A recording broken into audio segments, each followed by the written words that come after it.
चल रहे हैं तो नारी परीक्षा कर रही है। किनकी? राम जी की।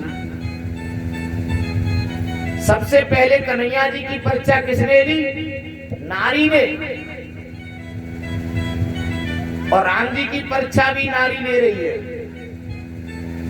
पुरुष के आकलन की नारी में जितनी सामर्थ्य होती उतनी कभी पुरुष में नहीं होती। पुरुष कभी नहीं कर सकता नारी का आकलन। पहली नारी का राम जी क्या करते हैं? मरण। और कन्हैया जी भी पहली नारी का क्या करते हैं? मरण। दूसरी नारी का राम जी क्या करेंगे? तरण। तीसरी नारी का राम जी क्या करेंगे? वरण। पहली नारी राम जी को मिल रही है कौन? ताड़का। अभी गंभीर प्रसंग है ये ताड़का वध। शंखा है प्रसंग। पहली नारी का मरण करते हैं ताड़का का, दूसरी का तरण करते हैं, तीसरी का वरण। अहिल्या का तरण करते हैं, माता किशोरी जानकी का वरण करते हैं। लेकिन दूसरी विचित्र बात, कैकेयी ने राम जी को जब वनवास दिया था तो वहां भी राम जी की परीक्षा नारियों ने की।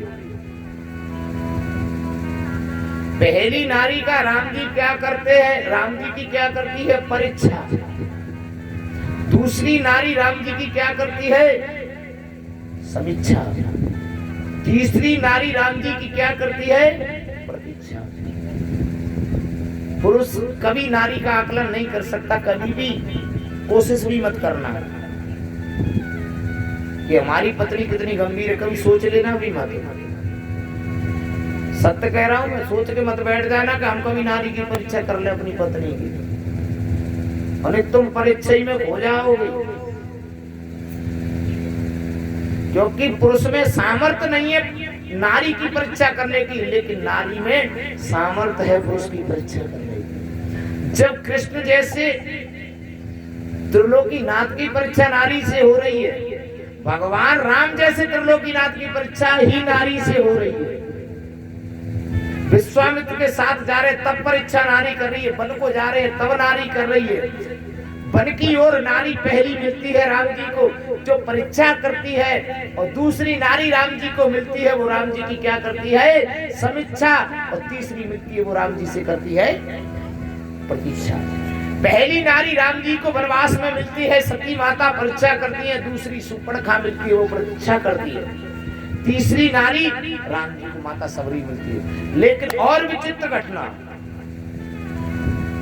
हनुमान जी की भी परीक्षा नारी ने की। बिना नारी की परीक्षा के हनुमान जी भी सफल नहीं हुए। धन्य हो माता हो। कभी ब्राह्मणों की परीक्षा मत ले लेना।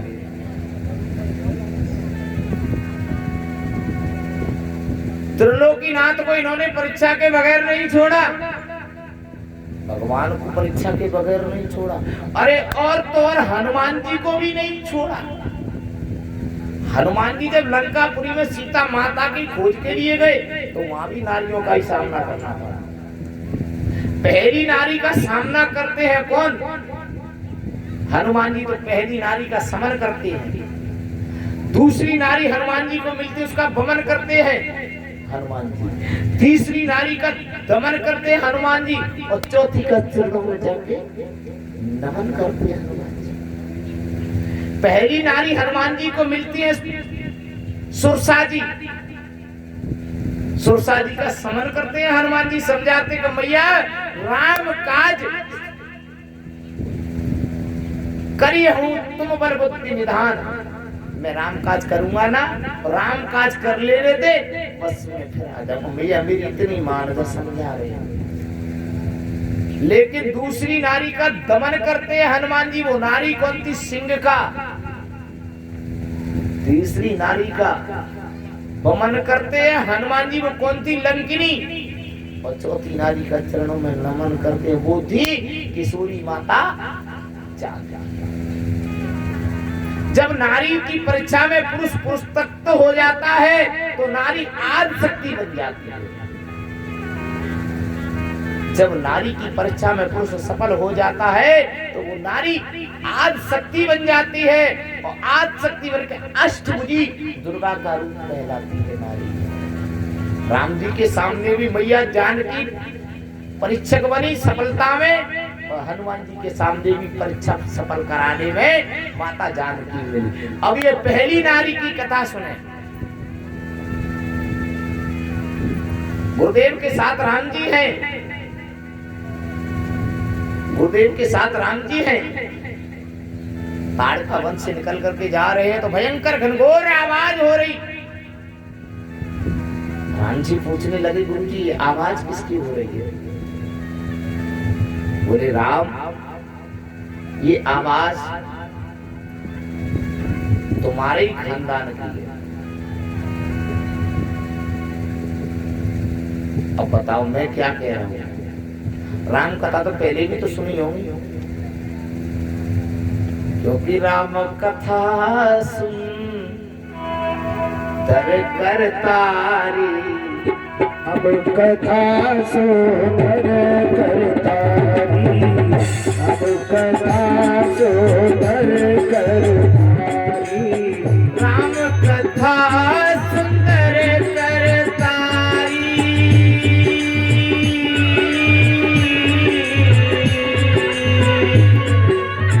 राम कथा सुनर करतारी, संस प्याय गयो रावण हारी, राम कथा सुनर करतारी, राम कथा सुनर करतारी। हम रामचरितमानस में इतना विद्वान नहीं हूं मैं, इतना तुलसी बाबा भी नहीं हूं मैं, इतना बड़ा पराकाष्ठ विद्वान भी नहीं हूं कि रामचरितमानस की शंका को मिटा के तुम्हारे हृदयांग कर दूं। लेकिन इतना मैं मानता हूं कि ठाकुर जी ने मुझे पहले जन्म तो भारत में दिया, कर्म भूमि में। दूसरा मुझे ब्राह्मण के कुल में दे दिए, ब्राह्मण पुत्र बना दे, वेद पाठी। तीसरा मेरा लक्षण, मुझे वेद पाठी ब्राह्मण बना दिए, शुक्ल यजुर्वेदी। मुझे अजुर्वेद के ब्राह्मण बनाया, अजुर्वेद से। तीसरा सौभाग्य कि मैं कथावाचक बनाया, चौथा सौभाग्य। पांचवा सौभाग्य मेरा कि मैं राम कथा का अनुरागी बना दिया, क्योंकि राम कथा एक ऐसी कथा, ये संशय को मिटाने वाली कथा है। तो मेरे अंदर भी संशय है, आपके अंदर भी संशय है, और संशय की कथा है। मिट जाएगा तो ठीक है, नहीं मिट जाएगा तो कथा है, फिर क्या है? बैंगन मत खाना, बड़ा निषेध है, 21 दिन इसका बीज पेट में रहता है। कथा सुन रही ब्राह्मणी, बोले वाह पंडित जी।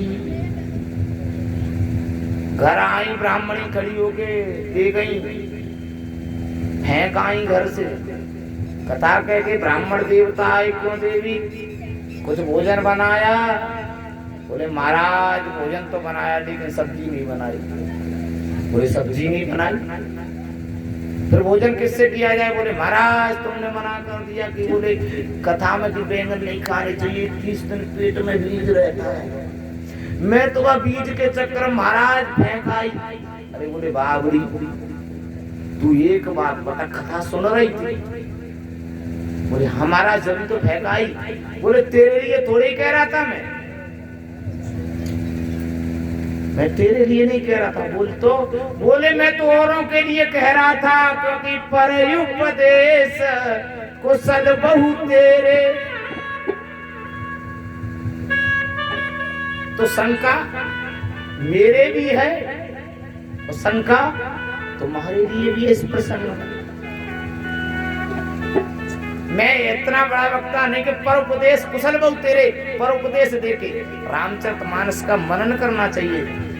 तुलसीदास जी ने कह रहे हैं, विश्वामित्र जी ने पूछा राम जी ने पूछा विश्वामित्र जी से, गुरु जी आवाज किसकी आ रही है? तो कह रही है तुम्हारे खानदान की आवाज है। बोले हमारे खानदान की? बोले अब खानदान की आवाज राम जी के की क्या? ये राम जी के कुल की थी सो राम जी के खानदान की आवाज? ये तो राक्षसी थी, ये तो मांस भक्षण करने वाली थी। लेकिन ध्यान से समझना,